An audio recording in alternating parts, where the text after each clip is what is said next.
très content de ce partenariat sportif. Et puis on est encore plus content quand on fait les résultats brillants des brûleurs de loups. C'est vrai que c'est fantastique. Donc on vous remercie une fois de plus. C'est la 3e année où il va y avoir des maillots roses pour le dépistage du cancer du sein. Ce dépistage du cancer du sein qui, s'il était bien appliqué, et l'Isère est dans les clous, avec 60%, quasiment 60% de population qui soit dépistée. C'est une baisse calculée de 30% de mortalité par cancer du sein. Donc c'est extrêmement important. Quand on sait que c'est le premier cancer de la femme, il est calculé par l'Institut national du cancer qu'il y aura il y a eu 59 000 nouveaux cas en 2017. Donc on a l'impression que ça remonte un peu. On était à 54 000, en 2017, 59 000. Donc ça prouve que l'adversaire n'est pas encore... Et on est à peu près à moins de 12 000 décès. Il y a eu de toute évidence des progrès, soit sur le stade du traitement, soit aussi sur les thérapies qui sont pratiquées. Et les deux choses sont parallèles. Donc quand on a une amélioration, une baisse de la mortalité par cancer du sein, il y a deux choses. Il y a le dépistage bien sûr, mais il y a aussi en aval de la chaîne le traitement, les chimiothérapies, les immunothérapies qui font des progrès considérables. C'est 33% des cancers de la femme en général, 33% des cancers qui sont cancers du sein. Voilà. Le cancer du sein n'atteint pas que la femme, il atteint l'homme aussi. En 20% des cas, c'est aussi un cancer de l'homme. Et c'est très intéressant de savoir que pour la première fois, on a mis en ligne un jeu pour tester un petit peu les connaissances des gens. Et on a eu 196 réponses. Il y avait tout un questionnaire sur l'âge de survenue du cancer du sein, le bénéfice du dépistage, l'âge de la mammographie, que faut-il faire. Et on a pu se rendre compte qu'il y avait quand même 21% d'hommes qui participaient. C'est beaucoup plus que le pourcentage de cancer du sein, mais je pense qu'il y a probablement beaucoup d'hommes qui étaient attirés par la match, parce que après les résultats, il y avait 10 tirages au sort, parmi lesquels il y avait des entrées que vous nous avez fournies, et on vous remercie encore, parce que c'est vrai que ça a du coup attiré l'attention du public, et que ça va l'attirer de plus en plus. Et puis, il va y avoir 5 maillots supplémentaires qui seront offerts lors d'un 2e tirage au sort. Donc c'est dire que c'est un événement qui est extrêmement important pour nous. Et puis on a pu tester un petit peu le niveau de communication. Parce que ce jeu, c'était des questions sur le dépistage, et ça nous permettait de savoir un petit peu quel était le niveau de connaissance des gens. Et on se rend compte qu'il faut qu'on communique et qu'on communique et qu'on communique encore. Il y a eu des confusions, parce qu'il y a eu une évolution dans le dépistage, suite à une concertation citoyenne. Il a été décidé qu'à l'âge de 25 ans, il y aurait une consultation pour toutes les femmes de 25 ans, chez le médecin généraliste, qui leur expliquerait quels étaient les risques de tous les cancers. Là-dedans, il y a le tabagisme, il y a l'obésité, il y a la sédentarité, il y a l'alcoolisme, il y a l'absence d'activité sportive. L'activité sportive et le bénéfice qu'on peut en tirer. Et puis il y a le fait qu'il faut apprendre à faire palper ses seins tous les ans par un médecin qui va palper si on ne palpe pas une tumeur.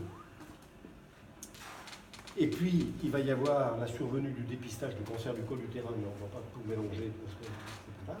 Et en prévenant les femmes aussi, on peut avoir des facteurs de risque plus ou moins importants, en fonction du risque familial, en fonction du risque génétique, en fonction d'anomalies déjà découvertes sur des biopsies sur le sein. On va pouvoir avancer le dépistage par mammographie, ou au contraire entrer dans le dépistage standard. Donc tout ça est venu un petit peu complexifier la chose. Ce qu'il faut retenir, c'est que dans des conditions normales, c'est toujours la mammographie qui est l'examen de dépistage de référence et qu'elle est effectuée en dehors de facteurs de risque particuliers, entre 50 et 74 ans, tous les 2 ans, et tous les 2 ans seulement, ce n'est pas la peine de faire plus. Ainsi, on répond à la crainte qui a circulé sur les réseaux de cancers qui peuvent être induits par la fréquence des mammographies. À savoir qu'avec un certain nombre de rayons, on finit par pouvoir induire des mammographies. Si on fait ce dépistage hors du risque, à partir de 50 ans, ce risque est absolument infime. Par contre, si on commence à 40 ans, sans que ça soit justifié, là on a un risque que, bon, d'abord parce qu'il va y avoir 5 mammographies de plus, en 10 ans on fait 5, et que de surcroît, chez la femme jeune, les seins sont plus denses, il faut donc frapper avec une intensité de rayon qui est plus importante. Donc de ce fait, on augmente le risque. Donc cet âge de 50 à 74 ans, c'est l'âge, d'abord parce que la survenue du cancer, c'est de l'ordre de 60 ans, c'est là que c'est le plus fréquent, premièrement. Donc si on veut les dépister avant, il faut commencer à 50 ans. Et c'est l'âge à partir duquel on n'augmente pas le risque de cancer en faisant des mammographies. Et ça, c'est extrêmement important à faire comprendre aux gens. Parce que beaucoup de dames vont penser, mais oui, mais moi, à partir de l'âge de 40 ans, j'ai peur, je vais faire une mammographie. La malade a très peur, elle voit son médecin traitant qui voit la peur et qui prescrit la mammographie. Et après, on est rentré dans le cycle et c'est là qu'on risque d'être toxique. C'est con, d'accord. Le dépistage excessif peut mener. Oui, bien sûr. Bien sûr, c'est pour ça il peut y avoir chez les femmes qui ont des facteurs de risque particuliers, il peut y avoir chez les femmes qui ont un facteur de risque particulier, parce qu'il y a une anomalie génétique, parce qu'il y a des choses comme ça, une nécessité à faire des mammographies. Mais parce qu'on estime que le risque spontané d'avoir un cancer est bien supérieur au risque qui sera induit par les mammographies. D'accord. Et l'allaitement chez la femme est un facteur minorant, le risque... Alors oui, c'est un facteur minorant, mais ce sont des choses dont on a beaucoup parlé dans la littérature et qui en fait sont un petit peu mises en doute par les... Bon, on sait que c'est mieux effectivement, c'est mieux d'avoir des enfants jeunes, c'est mieux de les allaiter effectivement, mais enfin on ne peut pas dire que ça soit quand même discriminant à ce point. Du coup, demain, il va y avoir la vente aux enchères, les maillots, il y a un jeu du palais qui va être organisé. L'argent, concrètement, ça va servir ça va servir à l'ODLC à continuer les opérations de promotion.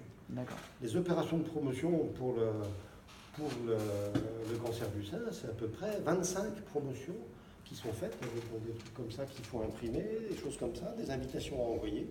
Et tout ça, ça coûte effectivement.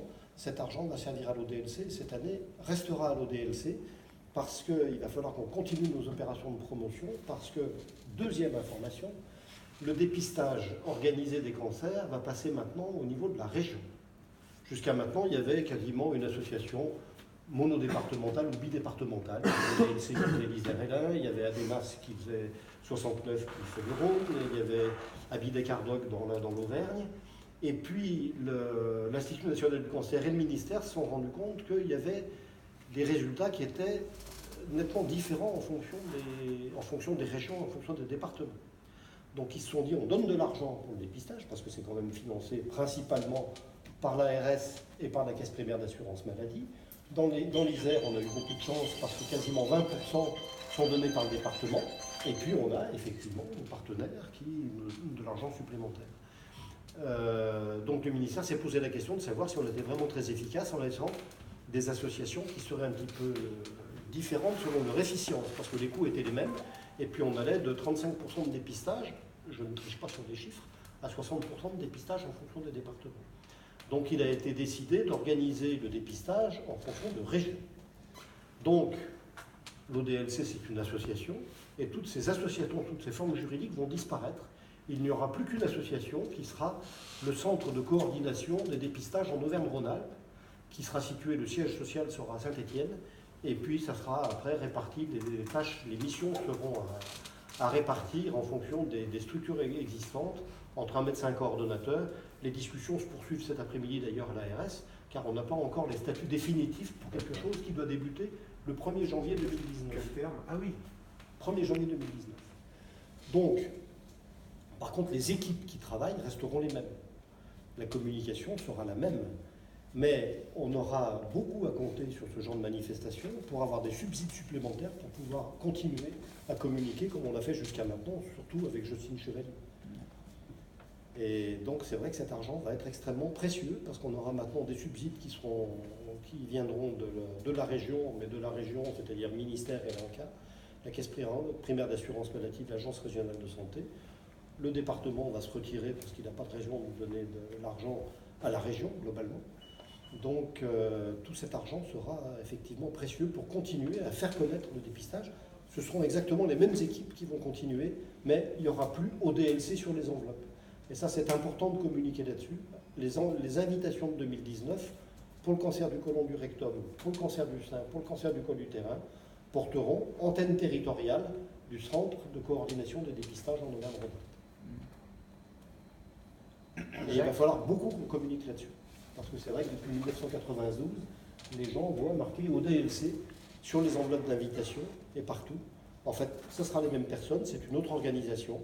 On avait demandé d'avoir une période de transition pendant 2-3 ans pour que les gens comprennent. C'était un niet formel de la part du ministère. Ça sera antenne territoriale de dépistage. D'accord. Merci. C'est ce que je t'expliquais tout à l'heure en off. Jacques, du coup, en quoi Voilà. c'est important de s'associer avec l'opération, avec le DLC sur le match? L'intérêt pour nous, c'est important et c'est intéressant pour notre organisation de pouvoir témoigner notre attachement à la santé dans un premier temps, et puis d'une manière plus générale à envoyer un signal à tout notre public et notamment aux femmes de l'intérêt de ce dépistage qui peut, on vient de le présenter, impacter directement toute une catégorie de personnes, mais indirectement toute une famille et beaucoup plus tout un environnement. Et donc pour nous, l'intérêt c'est d'accompagner et d'associer notre image et notre club à ces actions qu'on soutient vraiment et qu'on souhaite soutenir dans le temps parce que ça correspond à ce qu'on a envie de protéger, la famille, le sport, les valeurs assez nobles qui sont également portées par cette organisation. Et Sébastien, demain, un gros match en plus contre Bordeaux. Et ça vous pose pas de problème de jouer avec un maillot rose? Non, Ça va pas vous déconcentrer? C'est juste un détail, non, c'est sûr que pour nous c'est une grosse échéance demain. On attend ce genre de match avec impatience de pouvoir se mesurer à des gros cylindrés du championnat. Donc voilà, on veut voir comment on va réagir face à une équipe face à Bordeaux. On a eu toute la semaine pour se préparer, je pense qu'on est prêt. Après, jouer avec un maillot rose, ça ne changera pas grand-chose à ce qu'on a à faire sur la glace. Après, voilà, ça mènera peut-être un peu de fun pour le public et tout, mais voilà.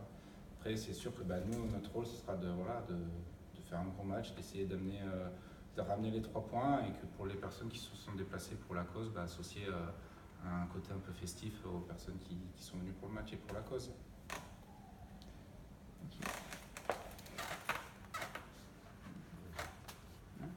Une petite question à Sébastien, est-ce que voilà, ces maillots sont mis aux enchères pour chaque joueur? Est-ce que vous en parlez un petit peu en joueur ou je envoie un petit peu à mon maillot, il part plus vite que le tien, il y a plus d'enchères Non, franchement, on fait pas vraiment attention. Je pense que dans le cercle, personne ne sait à quel montant sont vendus, qui à quel montant. Moi, je sais même pas à quel montant mon maillot est vendu, mais personne ne sait dans le vestiaire.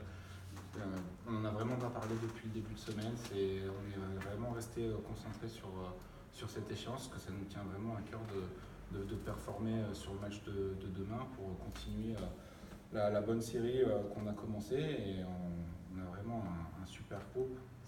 Tout se passe vraiment très bien et on veut vraiment qu'il n'y ait aucun grain de sable qui vienne enrayer cette machine. Donc on travaille vraiment fort pour que ça continue comme ça. Edo, 9 matchs, 9 victoires.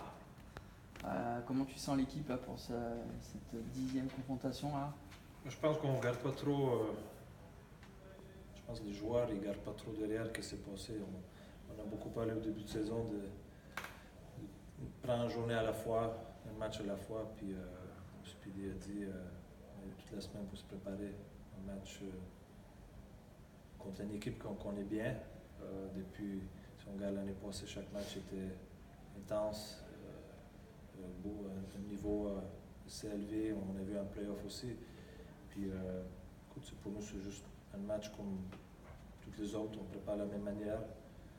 Puis demain, écoute, on va voir contre une équipe comme ça, quelle façon on est capable de jouer. Est-ce qu'on est capable de continuer de la même manière? Est-ce qu'il faut avoir l'ajustement? Mais écoute, j'aime bien la façon que l'équipe se comporte depuis quelques semaines maintenant. Puis je m'attends de la même manière, même façon.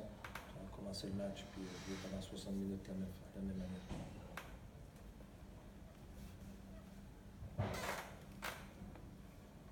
Jeff, du coup, tout va bien là pour le club, le patinoire pleine, les résultats sont bons. Tu es plutôt content de ce début de saison? C'est certain, on a un début de saison qui on peut pas demander mieux. Hein. Je pense qu'aujourd'hui, avec les résultats, avec les performances de l'équipe, tout roule très bien. Mais c'est un processus. Hein. Nous, le discours en début de saison, c'est vraiment d'être au sommet de notre forme à la fin. Où que ça compte le plus, puis c'est les playoffs. Aujourd'hui, on prend un match à la fois, un adversaire à la fois. Chaque confrontation, vont jouer différemment. Puis qu'est-ce qu'on veut être capable de créer, c'est d'être capable de s'ajuster contre chacune des équipes contre qui on va jouer. Changer peut-être la façon de jouer sur certains matchs. Puis, parce que dans les playoffs, c'est des choses qu'il faut faire. Il faut être capable de s'ajuster quand tu joues, puis de match en match. C'est un processus. On est très satisfait on a eu des blessures. On est très satisfait de notre début de saison.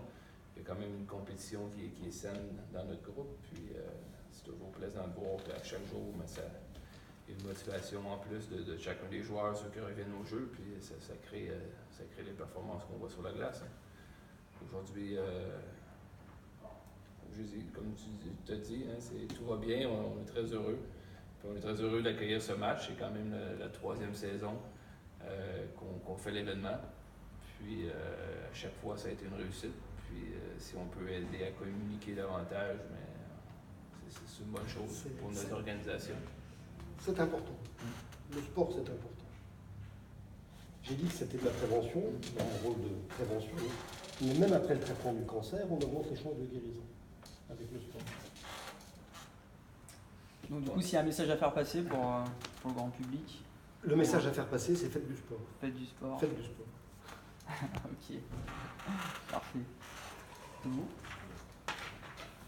Ça va, alors, j'ai bien compris que dans le vestiaire, il n'y a pas de sur les maillots qui sont vendus aux enchères. Pas de concurrence. Est-ce qu'on a une idée d'un maillot qui se vend un peu? Est-ce que quelque chose ça donne peut-être une idée d'un code de popularité, peut-être un peu? Je sais pas, c'est un petit truc. Il y en a un qui part pas mal, je sais pas. C'est cyclique, c'est en fonction des ventes, puisqu'on a accompagné d'autres projets du type de celui-ci.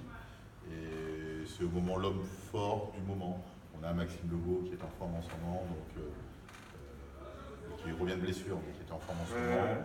On a eu des moments où on a eu Lucas qui était sur le sommet, on a eu Joël Champagne, on a eu Julien Bellac, on a eu Mathias, on a eu Speed. Donc on a eu, voilà, ça varie en fonction de l'humeur, en fonction des performances. Ça détermine un peu un marqueur de la forme du coup de popularité, peut-être en tout cas du nom. En fait, pour faire monter une enchère, il suffit qu'il y en ait deux qui ont envie d'avoir ce maillot. Et de la détermination, on a du mal à sortir une tendance d'un choix, mais on a eu quelques fluctuations. Donc, non, c'est même pas la forme, c'est la bonne humeur ou c'est la sensibilité qu'on a à ce moment-là.